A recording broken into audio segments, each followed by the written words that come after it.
Welcome back to Donodep Movie Explainer. Today I will show you a horror, thriller film from 2020, titled Would You Rather? Spoilers ahead. Watch out and take care. Iris is in a restaurant, interviewing for a waitressing position, for which she doesn't have any experience. The interviewer asks her why she moved back home and she tells him that there was an accident with her parents so she needs to take care of her brother. He can't promise her a job, but she seems hopeful. The next day, her brother is making breakfast and she's calculating something on the table. Iris asks him if he'll be okay alone for a while, because she needs to go to the clinic and see his doctor. He might be able to help them cut the cost for his treatment. Later, she goes over to the clinic and helps a woman in a wheelchair with the door. Iris enters the doctor's office and there's another man in there as well, which is introduced as Lambrick. She sits down and he tells her that he can help with her situation. Dr. Barden gives her some more context about Lambrick, that he has founded clinics all over the world. Lambrick explains that him and his family want to help people like her and her brother. She asks what she needs to do for his help and he tells her that she needs to come to a dinner party at his house and participate in a game. If she wins, she'll get everything she needs. Iris isn't sure about the proposition, but the doctor assures her that it's a real deal. He was in a similar position to her and Lambrick helped him.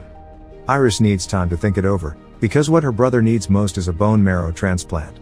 He tells her to take by tonight to decide, but before she leaves he also says that he can find her brother a donor. That night, Iris and her brother are having dinner, when she gets a call by the job recruiter telling her that she didn't get the job. She's considering RSVPing to Lambrick, when she has a flashback to her and her brother driving home after she'd been tested to see if she would be a match to him and be his donor. She feels guilty for not being one, but her brother doesn't see it that way. Iris finds Lambrick's business card and calls. The following morning, she tells her brother that she will go out that night, but instead of telling him the truth, she says that she'll see some old friends from high school. Iris gets dressed for the dinner party and a car comes to pick her up from her house. During the drive she has another flashback of her brother asking her if she wants a life and her saying that they'll get through it. Iris arrives at the house, where she is greeted by the battler Bevins at the door. He shows her to the rest of the guests and when she enters he formally introduces her as the 8th guest. Two men come over to her and they start talking. Cal tells her that he's from Seattle and Lucas is from Iowa. They offer her a drink and tell her about the other guests. Peter is a high-stakes gambler from Vegas. The lady in the wheelchair is Linda. Iris recognizes her and waves. Travis is an Iraq vet and the girl is Amy. The older gentleman is Conway, who has conspiracy theories about the Lambricks. Iris gets her drink at last. Meanwhile, Dr. Barden is having a drink and is thinking about Iris and Lambrick. In a flashback, he's talking to him in his office after Iris left. The doctor thinks she's not right for his game, considering she has a sick brother. But, Lambrick thinks she's perfect and hands the doctor an envelope thanking him for his assistance over the years. Lambrick and his son Julian are getting ready for the dinner party, and converse about the rules of the game. Lambrick cares much about the integrity of the game, but his son doesn't seem too excited. Bevins will take care of anyone who gets eliminated from the game. Julian mustn't either interfere or get too close to their guests, he may simply observe and interact with them. Before they leave he tells him he's underdressed. Bevins opens the door to the salon and asks the guests to leave all of their possessions there, like their phones. Conway protests, but Bevins informs him simply that those are the rules. Everyone does it, then the battler escorts them to the dining room. The group enters and everyone takes their pre-assigned seat at the table. The Lambrick father and son join them and welcome them. Bevins and his team bring in the first meal. Iris had neglected to mention that she's been a vegetarian for most of her life. Linda asks her about it, but Lambrick interrupts by presenting the first opportunity to make some money. He offers Iris $5, then $10,000 to eat the steak in front of her.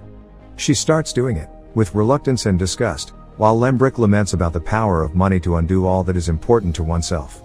Immediately, Lambrick sees another opportunity to torture his guests, when he notices that Conway refuses the wine and tells him that he doesn't drink. The man says that he's been sober for 16 years. Lambrick belittles him but also tells him that he wants to help him. He offers $10,000 if he drinks the wine. Conway refuses, but he offers him $50 if he drinks a full bottle of scotch. The man is devastated as he begins drinking the scotch and Lambrick laughs at him, applauding him for his choice. The dinner is soon over, with Conway drunk at the foot of the table. The game is just about to begin, to the amazement of the guests. Lambrick tells them that the game officially begins now and that it is essentially a children's game, called Would You Rather? In each round the player will be given a choice between two things, usually horrible. He makes an easy example out of Travis, but assures the players that the real thing would be much harder to choose from. As the game goes on and players are eliminated, the last one to remain is the winner. Lucas asks how players are eliminated and Lambrick says that if they can't continue for whatever reason they will be eliminated. Iris then asks what if someone refuses the choice. That would also mean elimination. Bevins steps in and puts a clock on the table, as Lambrick explains that the dilemmas are timed to 15 seconds, if the player doesn't make a choice they get eliminated. He then continues to tell them that the point of the game is to discover who of them deserves the Lambrick's help. Lastly, he gives them the opportunity to leave if they no longer wish to participate. Conway gets up and takes the money, but sits back down again. The game begins. Bevins brings in car batteries that he used in his time in MI6 as an interrogator. Everyone is shocked, but Conway is the one to react. He stands up and goes to leave, but when Lambrick tells him that he missed that opportunity he curses at him and goes after him, when suddenly Bevins shoots him. The others are made to sit back down, held by gunpoint by Bevins and his team. Lambrick tells them that participation in the game is no longer voluntary and they continue with the game. Bevins puts the battery on Cal's head and as Lambrick explains that he can either zap himself or Amy, the same thing has been put on her head as well. He starts the timer. Cal zaps himself. Next, Bevins puts the contraption on Linda's head and Amy is to decide who gets zapped. Amy electrocutes the old lady before Lambrick can even finish the sentence. Linda faints for a moment, but Bevins wakes her up for her turn. She doesn't want to do it and Peter says neither can he. She shocks Peter. Meanwhile, Dr. Barton gets his gun from a drawer and leaves his house in his car. The game continues between Travis and Lucas. Travis has already been shocked so he shocks Lucas. Regaining his wits, he tells Iris that he can take one more and he won't shock her. She's afraid, but Bevins still puts the contraption on her. Lucas zaps himself and faints. Iris has to choose between herself and Cal. She electrocutes herself. The first round is over and the players are given a moment to compose themselves. Simultaneously, Barton's driving toward the Lambrick house. The players are left alone in the dining room and they start to plan the way in which they could escape. Julian walks in and starts messing with them. Travis gets angry and antagonizes him, but the son tells him that he made a big mistake. One of Bevins's men walks in and Julian instructs him to cover the walls and area around the table with plastic. Travis is still angry, but Lucas tries to calm him and the rest telling them that they want them to turn on each other. He thinks they should stick together. The rest don't think that will help. In the meantime, Dr. Barton gets to the estate, parks his car and jumps the fence. Lambrick comes back and starts the second round, telling them that they will all get 30 seconds to decide this time. He begins the game with Iris. He asks if she would rather stab Cal in the thigh with an ice pick or strike Travis 3 times with a whip. Travis tells her to choose him, because he can handle it. They both get ready. Lambrick tells Travis that it's going to hurt and Bevin shows her how to do it. The first hit doesn't count for being too weak. She strikes him harder, leaving 3 bloody marks on him. Then Lucas is given the same choice between Iris with the ice pick and whipping Travis again. The men understand each other that it should be Travis again, because stabbing someone in the thigh can be dangerous. Lucas strikes him and Julian seems to enjoy watching his pain. Lucas apologizes to him and Lambrick gives him his dilemma, to stab Lucas or be lashed 3 more times by Bevins. He can't do it and asks what he did wrong. Travis chooses the whip again. Lucas wants him to change his mind and stab him, but the Lambricks won't allow it, since it's against the rules. Bevins lashes him and destroys his back. Lucas tells Iris that he needs medical attention by this point. Meanwhile, Barton is getting closer to the house. He stops and hides when he sees a guard outside. Back at the table, it's Peter's turn and the choice is again between the ice pick and 3 more lashes for Travis. If he chooses the pick, it will have to be Linda. He doesn't want to stab a lady, but he doesn't want to hurt Travis any further. Peter says that Linda is paralyzed and won't feel a thing. He convinces her to let him do it and tells her to close her eyes. Lucas instructs him on how to do it. He stabs her and thinks he hit an artery. Lambrick moves on to Linda's decision and it's Travis again or the ice pick for Amy. Peter is attending to her wound, when suddenly she grabs the pick and stabs Amy, who slaps her in return. This delights Lambrick. Now that it's Amy's choice, he tells her to either whip Travis or choose any player she wants to stab. She looks at Linda and reminds the rest of the players that the game isn't about helping each other, but eliminating each other. Amy stands up and decides to stab Iris, asking if she could stab her anywhere. Lambrick half answers her, when she already stabs Iris in the waist. Lucas tries to help Iris, when Travis collapses. Simultaneously, Barton sneaks up to a different part of the house and gets into the basement. He gets his gun ready. In the dining room, Bevins checks on Travis, but he's still breathing. Peter gets their attention, because Linda is unconscious. Bevins checks on her too, proclaiming that she's dead and wheels her away. The choice is now Cal's. Finish Travis or stab Lucas. Cal thinks that maybe Amy is right and he has to eliminate someone. He decides to lash Travis.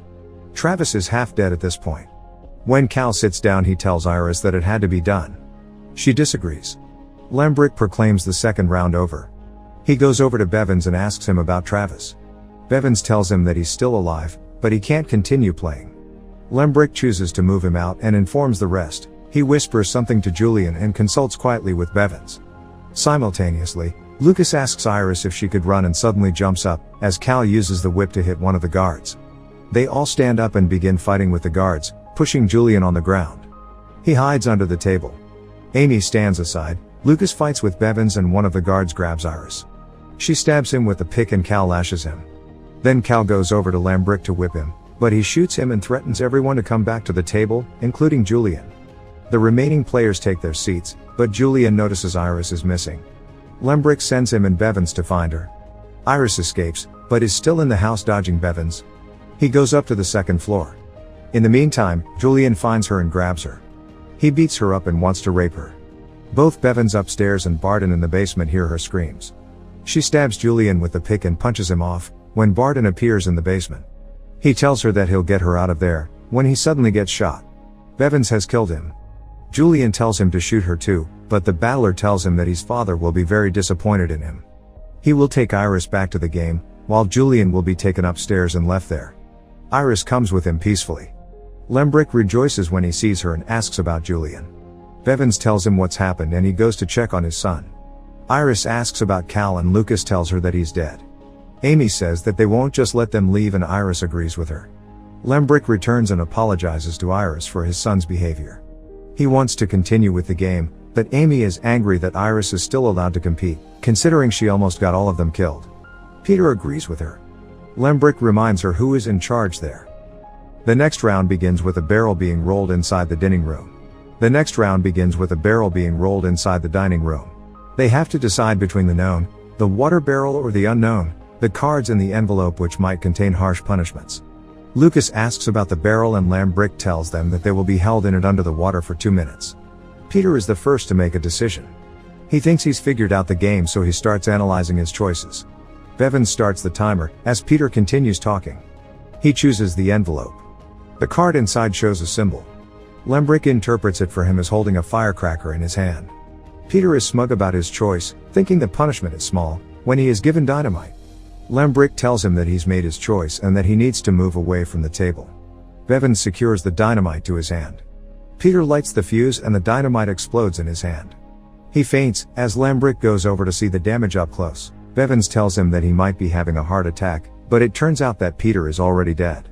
Lucas is next. He thinks he won't make it for 2 minutes underwater, so he chooses the envelope as well.